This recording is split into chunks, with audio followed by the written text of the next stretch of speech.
Hello once again. My name is Martin. This has been an unusual week for all of us. As we begin to review our own self-action, we'll come up with the understanding that we are almost feeling that we're stagnant, that we're not moving. I hear from sources inside of Occupy that have been part of your general committees that now you've come to the point in the attitudes that you're now beginning to have division. You might want to consider what creates division. My friends, division is not oneness. As long as we continue to divide ourselves, the movement will constantly come into more of stagnation, more of doing almost like nothingness.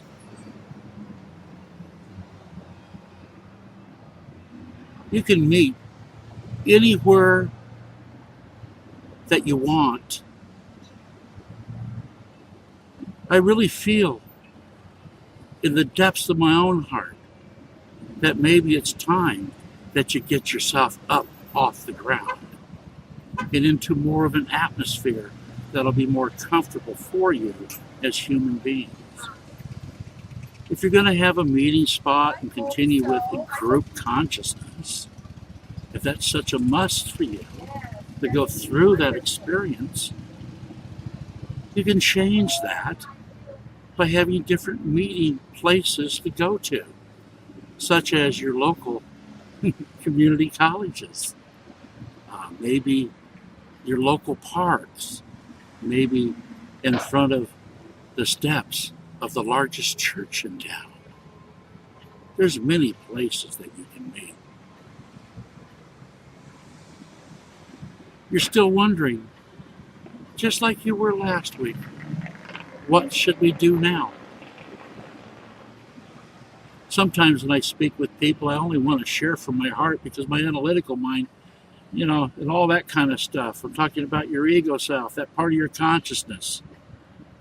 I'm talking about the mind that runs through you. I'm doing everything to talk from the heart. I've learned in the physical conscience to allow it to become my servant and allow my intellect to become my slave. Once you establish that within your own thoughts, through your own desires, then you will also be able to freely flow in your energies of free thought that comes straight out of the heart consciousness of you as being a human being, a living, breathing human being. You must look at your individuality as a human being. Sometimes you lose concepts of that. We all do. We all want to be identified in one shape or another. Is identification really that important to you?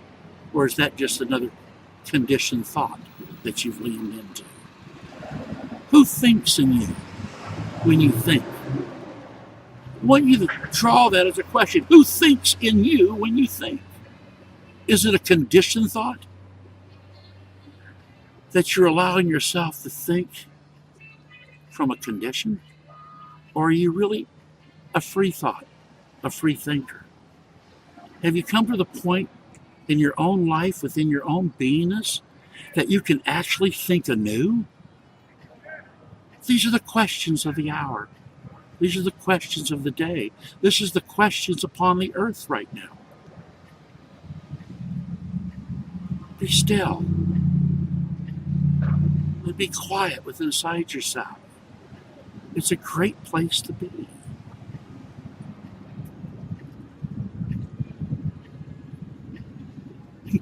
I've noticed this week, sometimes I get reports and I give you a giggle when anger is beginning to approach my emotions. It's called discipline and control. In this, I'm hearing that in some of the GAs that are now happening is now there's division within the group. That's something you might want to really begin to look at. Not the division, but the why of the division. I can only share to you what I know as an old man. And for the most part, I know nothing. That's allowing the fleshly tablet of my mind to be my servant and my intellect to be my slave. Every day when I awake, in that part of me, the ego self, I know nothing. The heart consciousness is what made this movement great. It was the heart of the people that stepped up and began uncontrollably, begin the spontaneous act when you were in New York and other places across our nation. It was marvelous, the birthing of this movement. You actually, last fall, brought this country to a new conversation, a new thought, the basis of a new beginning.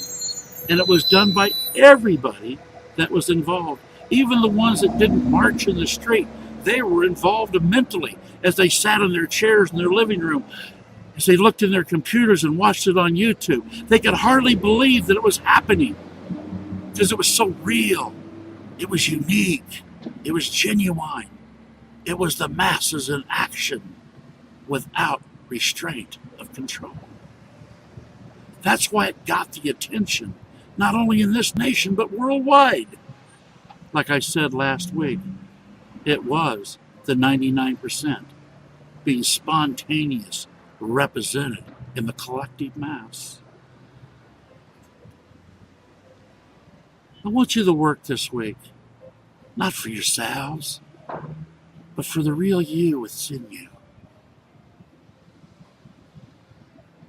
You might want to ask the question to yourself. It's a beautiful question, and very few will grapple or ponder upon it for very long because of their conditioned thoughts of the ego self itself and the conditioning that has happened to you since birth. Here's the first one. Who am I? That's the first question. For anybody that listens, anybody that's watching this video, my heart consciousness is allowing you to ask your heart consciousness, who am I? Oh, it feels so good when those answers start popping up straight out of your heart and you realize the who and the what you really are. The next question, and this is probably one of the most hardest questions for a human being in humanity to ask itself, the whole self, the real self. This question, I want you to really ponder on. I want you to fight inside with it. I want you to gain new grounds within your consciousness. And this question is the second question. What do I want? Within those two questions, you will find them to be very in depth within your absolute beingness. It will bring out thoughts that you've never had before. Wow, a new thought. Ooh, something's not conditioned. That's revolutionary thought. That's what makes things anew. Learn to harvest that in you. First, it has to be harvested in your very being. So work with yourself. Take the time to show acts of kindness onto yourself. Take a little time every day to allow yourself to know that you're loved.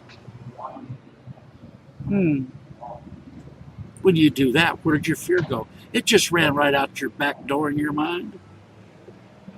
Isn't it fun to begin to even think of the idea to take charge of your physical conscience, to where it becomes your servant and that intellect to become your slave? It's the most powerful seat that you have within you, is when you allow your real self, your heart consciousness to come out upon your world stage within your reality and just continue to be, to be, to be. Some of the things I share with you, you might not have good understanding. And that's okay, because some of the things I share with you, I'm still barely coming into understanding also.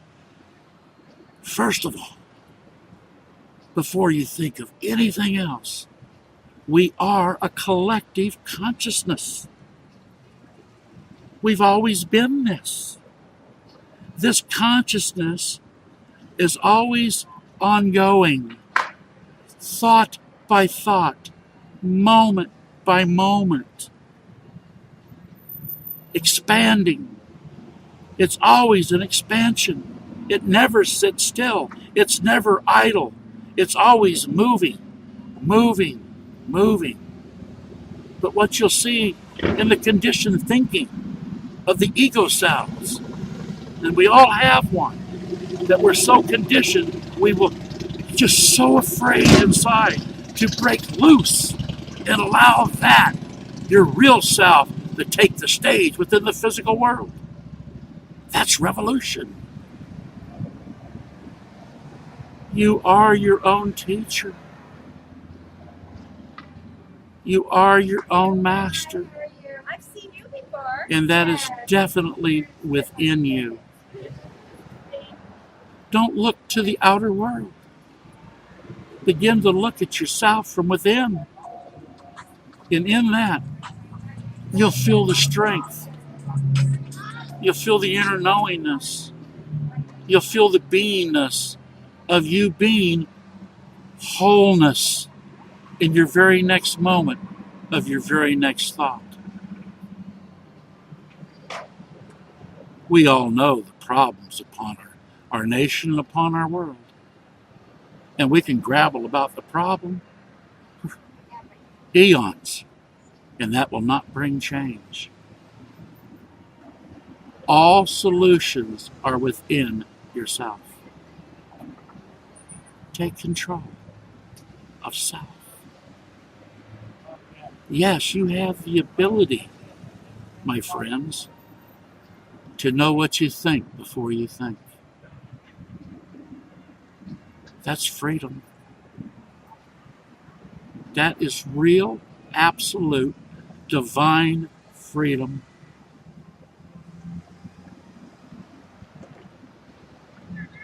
Confusion comes from doubt, worry, and fear.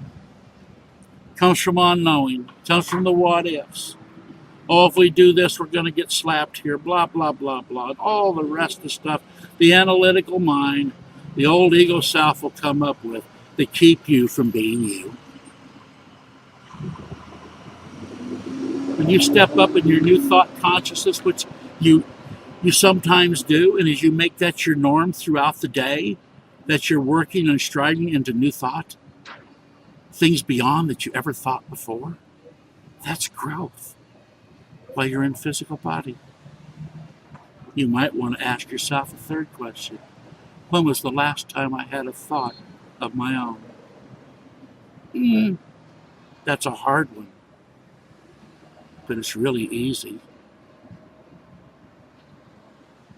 When you really, really bring the physical mind into being your servant and that intellect being your slave.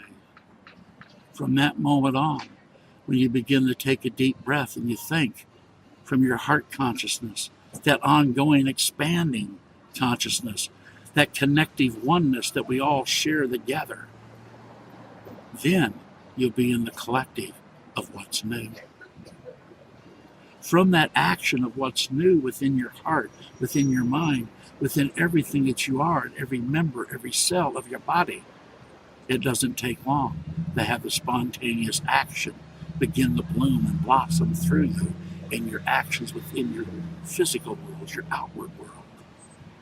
That's what you had when Occupy went to the head of the snake in New York. That has not been separated from you. You still have that.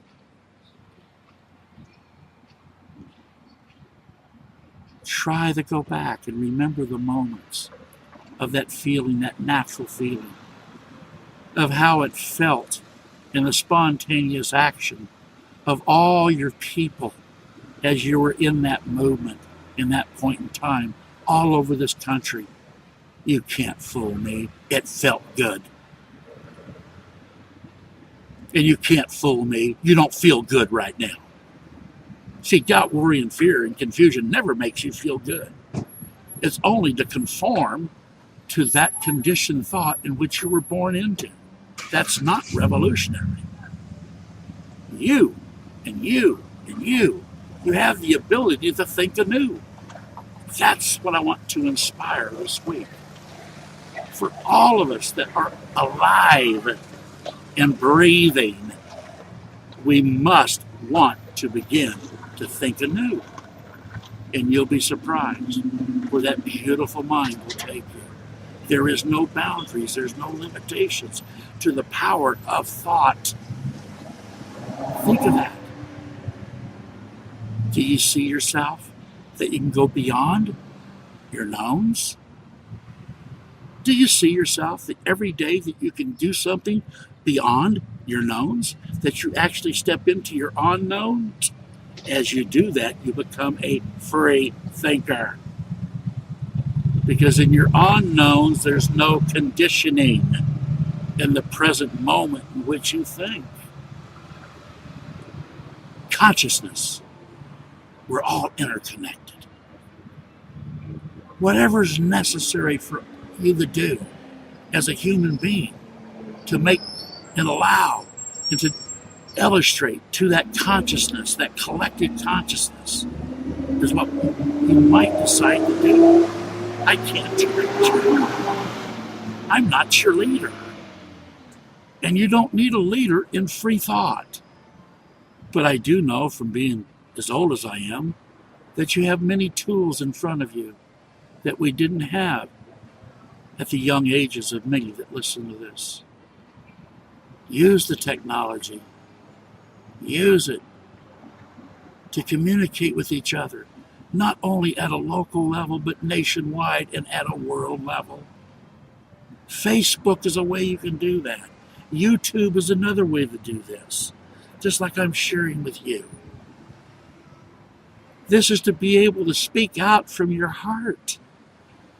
In order to speak out from your heart, you got to get rid of the false, how's it going to do me any good and what's the benefit in it? That's garbage. That's egoist thinking. It's about the good of others. It's about the wholeness of the whole. Think at those kind of levels.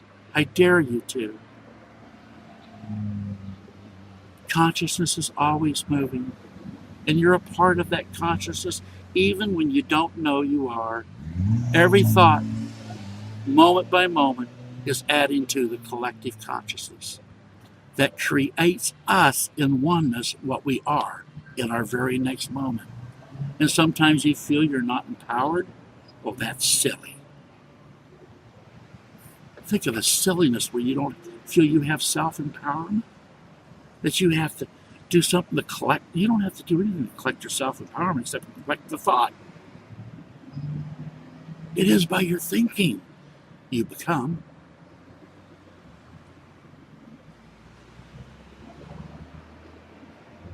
Back to technology. Back to that powerful tool that you all have. Organize with it. Allow it to be a living, breathing instrument of the people. I watch very little news. I want you to know that. But I want to share a personal story with you because you might have been on that cable station at the same time I was. Yeah. It was right after the Egyptian Revolution. In CNN, there was showing a civilian, I would say somewhere between 28 and 32 years of age, up on a tank with a man in uniform, and they were waving the flag of Egypt. This was directly after the revolution. And I looked at that and I went ahead and sat in a chair.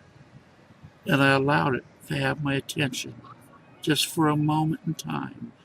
And this newscaster, I can't remember the name, called the young man, the civilian, off the tank. This young Egyptian man come up to the man that was going to do this interview. And the question was, how did you keep it all together without having leadership? And the young man spoke perfectly good English, so I will assume, which I don't like to do, that I believe he was probably intellectual, because he knew the English language probably better than I do. And he was Egyptian. And he answered the newscaster, "You don't understand. The man that invented Facebook, we want to bring him to our country, and we want to create a statue of him and put him over there in our square because he is our hero." And the newscaster was a little bit bewildered and asked this question back to the young revolutionary that just won a revolution without leaders. He says, "Why is that?" And the young revolutionary, I'm going to try to reenact it the best I can because it changed my life towards technology. This young revolutionary that gave it his all.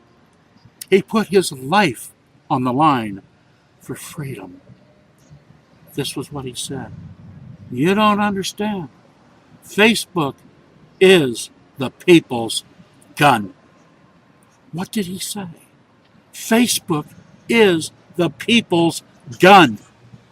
That young revolutionary, clear across on the other side of the world, knew that technology and communication was bigger than any army, bullet, anything that could not stand in the way of open communication amongst the people themselves. I want you to see that. Because he lived his life in revolutionary movement. Freedom of the mass as it moved. And they won. Regardless of what's going on in Egypt today, that message was for every human being that has a computer. Facebook is your gun.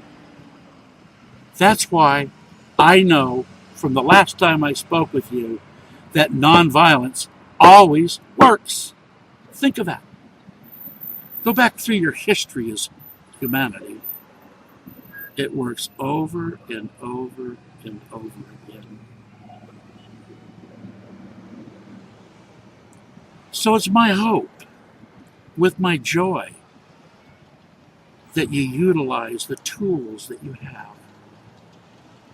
So when it comes that day that you begin to gather in masses across your nation and around the world, that you can step out in unison with one purpose and one cause of making a new reality, a new system. That's what it's really all about.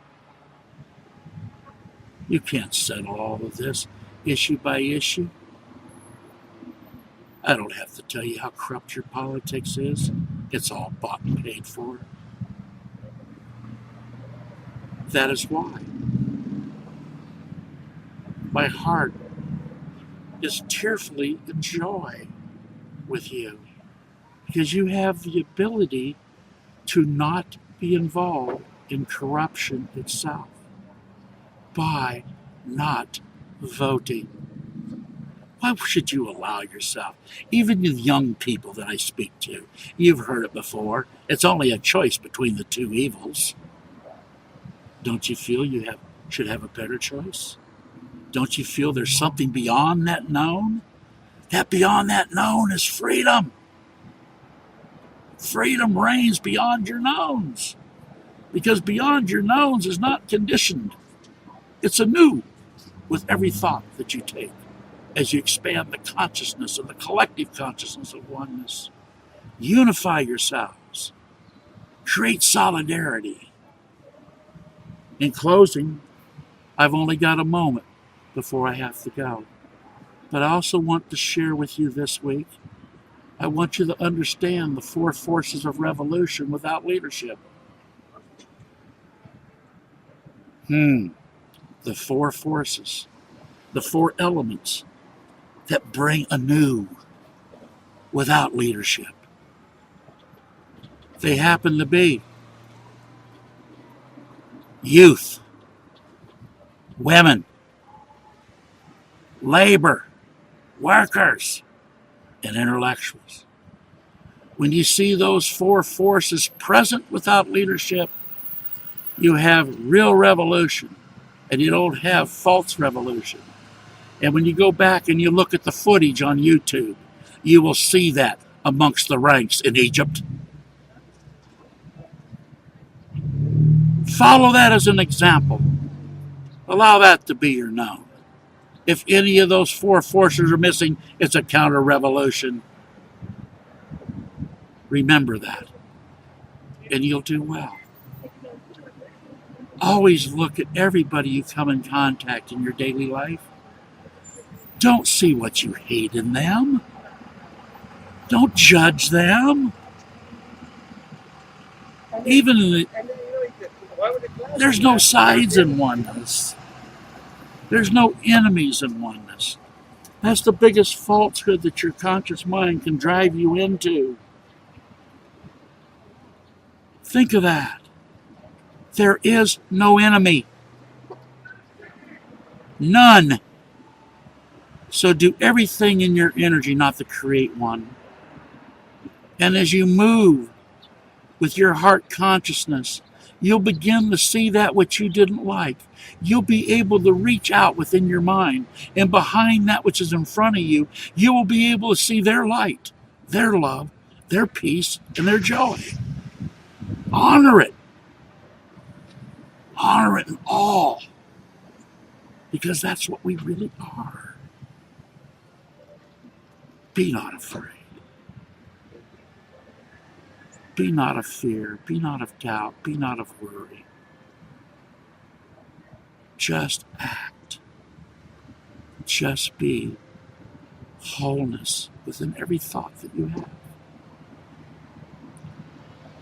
And as you do so, and as you continue to come together, and as you come off the sidewalks and begin to have mass conversations through the new technology, you'll be able to see that what you have and what you're looking at right now is the people's gun.